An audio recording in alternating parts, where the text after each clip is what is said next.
जादूगर के जाते जाते नवाब ने चिट्ठी में एक अद्भुत प्रश्न भेजा है और जवाब सही दिया तो वो मुझे इनाम देगा और तो और मेरे राज्य में कुछ और गांव जोड़ देगा। पर इस प्रश्न का उत्तर मेरे दिमाग में नहीं आ रहा है, इसीलिए आप लोगों को बुलाया है। देखो देखो अगर तुम लोग इसका जवाब दे सको। इतना परेशान क्यों हो रहे हैं महाराज? मैं हूँ, राज पंडित है। देखिएगा कितनी भी मुश्किल क्यों ना हो, आपके प्रश्न का उत्तर हम लोग निकाल ही लेंगे। प्रश्न ये है कि ऐसा एक हिंदी शब्द बताओ जिसमें तीनों श आते हैं, जैसे संतरे वाला स, शलजम वाला श और षटकोण वाला श। ये कैसा अजीब सा सवाल है भाई, एक शब्द में तीनों स? इसका उत्तर बहुत सरल है।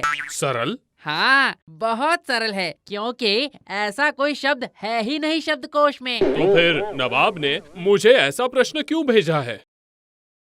बेवकूफ बनाने के लिए? बिल्कुल सही। अच्छा महाराज, आप ही बताइए, हमारे राज पंडित कितने बड़े पंडित हैं। न्याय शास्त्र, तर्क शास्त्र, अर्थशास्त्र सब उन्हें कंठस्थ याद है और उसके साथ मैं भी हूँ। हिंदी भाषा तो हम अच्छे से जानते हैं ना, तो फिर हम दोनों सहमत होके जब कह रहे हैं कि हिंदी में ऐसा कोई शब्द नहीं है तो नहीं है ना। हाँ, तो फिर अभी क्या करूँ?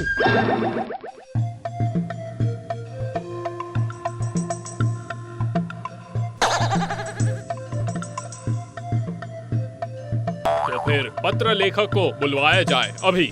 सुप्रभात महाराज। तो ये अचानक पत्र लेखक क्यों? ये रहा, ये तो आ गया। अरे जब आ ही गए हो तो फिर बताओ तो जरा ऐसा एक हिंदी शब्द जिसमें तीनों के तीनों श आते हैं। जैसे? जैसे संतरे वाला स, शलजम वाला श और वही षटकोण वाला श। अरे बाप रे, ये कैसा प्रश्न है? बाप रे बाप, ये तो सारे स और श का मिश्रण है। पर मैं कह रहा था कि महाराज ये गोपाल के बस का नहीं है। देख नहीं रहे, प्रश्न सुनते ही मिश्रण की बात कर रहा है। इसका उत्तर क्या तुम्हें पता है गोपाल? देखिए महाराज, जब प्रश्न उठा है तो फिर उत्तर भी जरूरी है। रुकिए, थोड़ा सा सोचने दीजिए। हो गया महाराज, मुझे उत्तर अभी अभी मिल गया है महाराज। मिल गया है? बोलो बोलो, अरे बोलो, शब्द क्या है? नहीं महाराज, अभी तो मैं नहीं बताऊंगा, बाद में। अभी नहीं बताओगे? तो फिर कब बताओगे? कल दोपहर। कल दोपहर को? अरे उसमें तो अभी बहुत घंटे बाकी है। नहीं गोपाल, नहीं, उतना इंतजार मुझसे नहीं होगा, ये संभव नहीं है। नया कुछ जानने के लिए अब थोड़ा तो इंतजार करना ही पड़ेगा ना महाराज, है ना? गोपाल, नवाब की चिट्ठी मिलते ही इस प्रश्न को ढूंढने के लिए मैं पूरी रात सो नहीं पाया था। अभी तुम अगर पता होने के बावजूद भी इसका उत्तर नहीं बताओगे तो फिर मैं छटपटाकर मर जाऊंगा, खा नहीं पाऊंगा, सो नहीं पाऊंगा, पेट फूल जाएगा मेरा। गोपाल, मैं तुमसे अनुरोध करता हूँ, इस प्रश्न का उत्तर बता दो। बोलो। इससे दाल नहीं गलेगी महाराज। मान लो ये मेरी तुमसे सविशेष प्रार्थना है। आपकी बातें जैसे मेरे कानों में शहद घोल गई। इसी बात को एक बार और कहेंगे महाराज? सविशेष प्रार्थना। ये रहा महाराज, आपके प्रश्न का उत्तर सविशेष, जिसमें तीनों स मौजूद है महाराज। वही तो, सविशेष में है संतरे वाला स और उसके बाद शलजम वाला श और षटकोण वाला श। तो फिर धन्य हो गोपाल, तुम धन्य हो। तुमने फिर से साबित कर दिया कि तुम्हारा दिमाग सबसे तेज है। नवाब के सामने तुमने मेरी नाक रख ली गोपाल। ये बात तो मेरे दिमाग में भी आई थी, बताऊं कि नहीं बताऊं सोच रहा था, पर इसने मुझसे पहले बता दिया। चुप, एकदम चुप, सब के सब नालायक हो। तुम लोगों को मुफ्त की तनख्वाह दे रहा हूँ। थोड़ी देर पहले तुमने और राज पंडित ने क्या कहा था याद करो। तुम लोगों के कहने पर अगर मैं नवाब को चिट्ठी लिख देता तो फिर क्या होता पता है? अच्छा हुआ गोपाल आ गया। गोपाल, तुम्हारे इस उत्तर के लिए मैं तुम्हें 10 बीघा खेती लायक जमीन दान देता हूँ। आपके दान को मैं नतमस्तक स्वीकार करता हूँ महाराज। तुम लोग आंख फाड़ के क्यों खड़े हो? मेरे नजरों के सामने से दूर हो जाओ, अभी दूर हो जाओ। पूजा से पहले ही 10 बीघे धान के खेत। वाह बेटा गोपाल भाई, फोकट में 10 बीघा धान के खेत मिल गए। ठहरो, तुम्हारा क्या हाल करता हूँ देखना।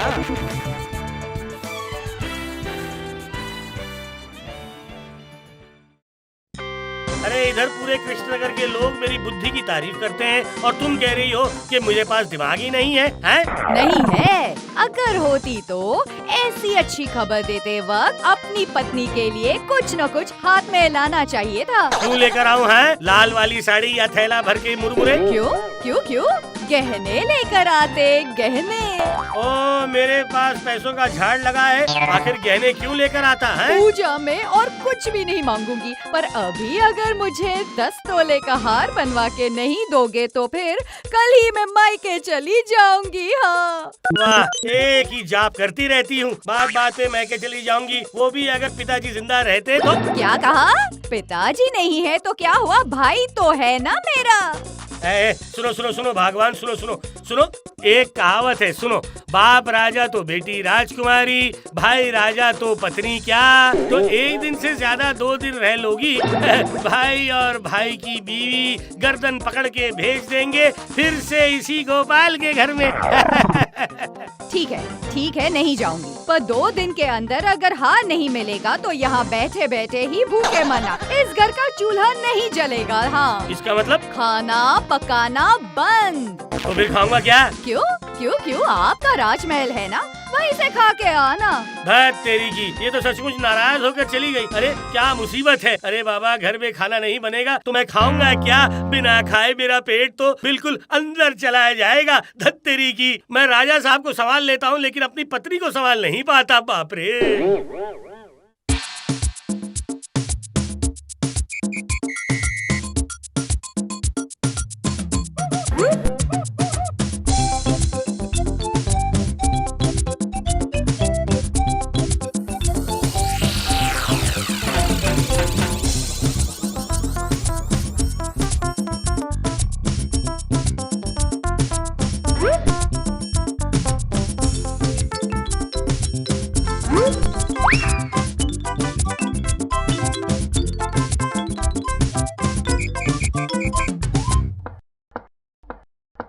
प्रणाम स्वीकार कीजिए मंत्री महाशय। अभी अभी तुम्हारी दुकान से गोपाल को निकलते हुए देखा। क्यों आया था वो? अपनी बीवी के लिए एक वजनदार हार बनवाने के लिए।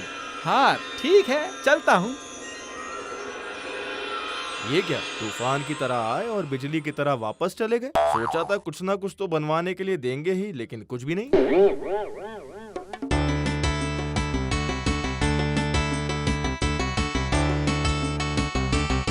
कहाँ हो भगवान, कहाँ चली गई?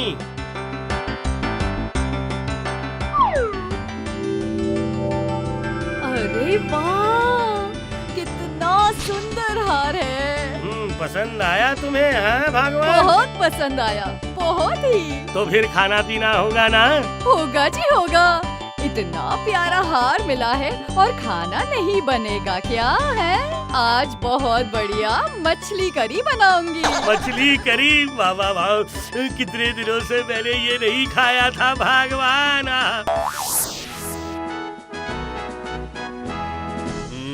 तो फिर सभा का कार्य शुरू किया जाए। महाराज, सभा का कार्य शुरू करने से पहले आपको एक फैसला करना पड़ेगा। फैसला?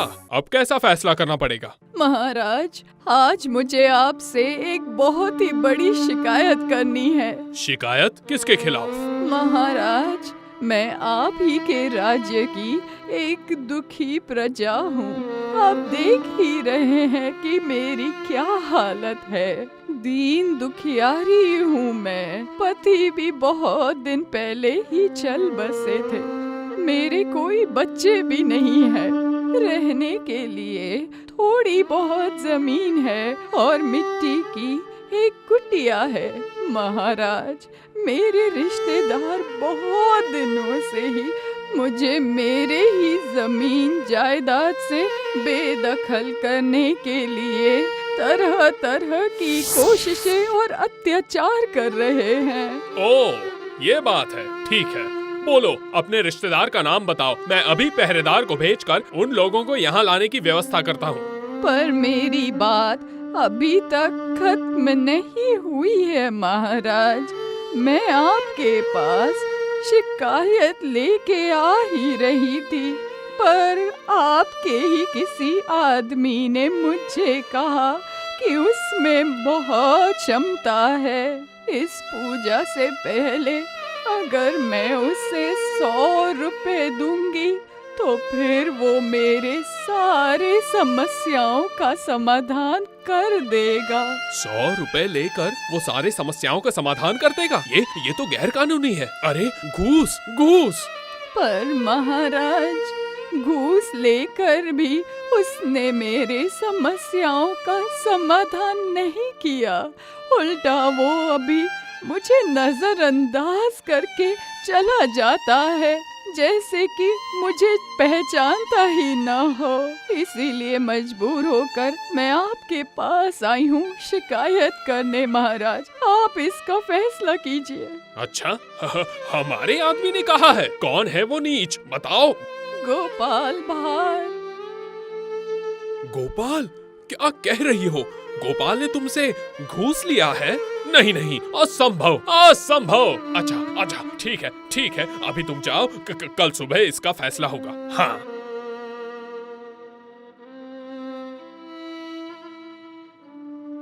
छी, ये कैसी बात सुनी है? मुझे तो अपने कानों पर विश्वास ही नहीं हो रहा। मंत्री, तुम्हें क्या लगता है इतना नीच काम गोपाल कर सकता है? क्यों नहीं कर सकता है महाराज? कहावती है ना, अर्थ ही अनर्थ का जड़ है। वही तो कुछ दिन पहले ही मैं एक काम से सुनार के पास गया था। वहाँ पे सुना कि गोपाल ने अपनी बीवी के लिए एक भारी सा सोने का हार बनवा दिया है। गोपाल को तो इतनी तनख्वाह नहीं मिलती कि खर्च निकाल के वो सोने का हार बनवा सके। बुढ़िया ने कहा कुछ दिन पहले उसने गोपाल को पैसे दिए थे, और तुम भी बोल रहे हो कि गोपाल ने कुछ दिन पहले हार बनाने दिया। ये तो 2 और 2 4 हो गए हैं। अच्छा मंत्री, मतलब तुम निश्चित हो कि गोपाल ने हार बनवाने के लिए दिया है?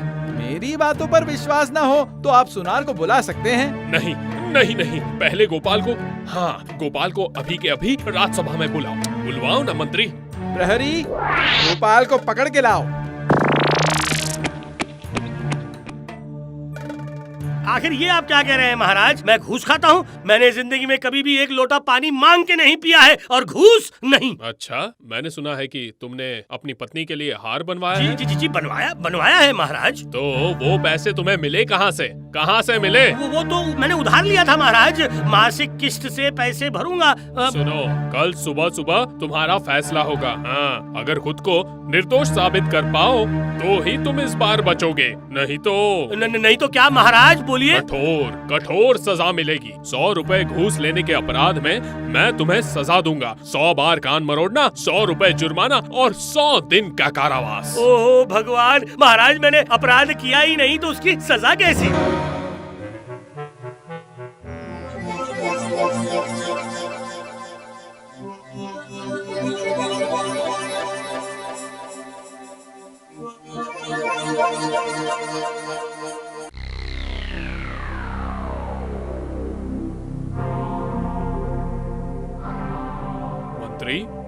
मंत्री, अरे फैसला करने का समय तो लगभग खत्म हो रहा है, पर गोपाल तो अभी तक आया नहीं। वो कहीं भाग तो नहीं गया? कहाँ भाग के जाएगा? देर हो रही है देखकर मैंने प्रहरी को भेजा है उसको पकड़ के लाने के लिए। महाराज की जय हो। क्या चाहिए? जी, आपके लिए चिट्ठी। एक आदमी ने आपको ये चिट्ठी पहुंचाने के लिए कहा था। मुझे चिट्ठी देने को कहा है? कौन है वो? वो तो नहीं पता। मैं तो एक भिखारी हूँ। गंगा नदी के किनारे रोज बैठकर भीख मांगता हूँ। आज सुबह भी हर दिन की तरह नदी के किनारे बैठकर भीख मांग रहा था। उसी समय एक आदमी ने मेरे हाथ में ये चिट्ठी देकर कहा कि ये आप तक पहुँचा दूँ, तब वो मुझे 1 रुपया देंगे। इसीलिए मैं मान गया। मेरे हाथ में पैसा और चिट्ठी देकर उन्होंने नदी में छलांग लगा दी। हाय हाय हाय, क्या बताऊं महाराज, वो आदमी पानी से बाहर ही नहीं आया। मेरे ही आंखों के सामने वो जैसे नदी में गायब हो गया। वो आदमी दिखता कैसे है? जी, बहुत मोटा था और सिर पर बाल नहीं थे। दिखाओ तो चिट्ठी। श्रद्धेय महाराज, इतने सालों से ईमानदारी के साथ आपका सेवा करके भी कलंक लग ही गया कि मैं घूस खाता हूँ।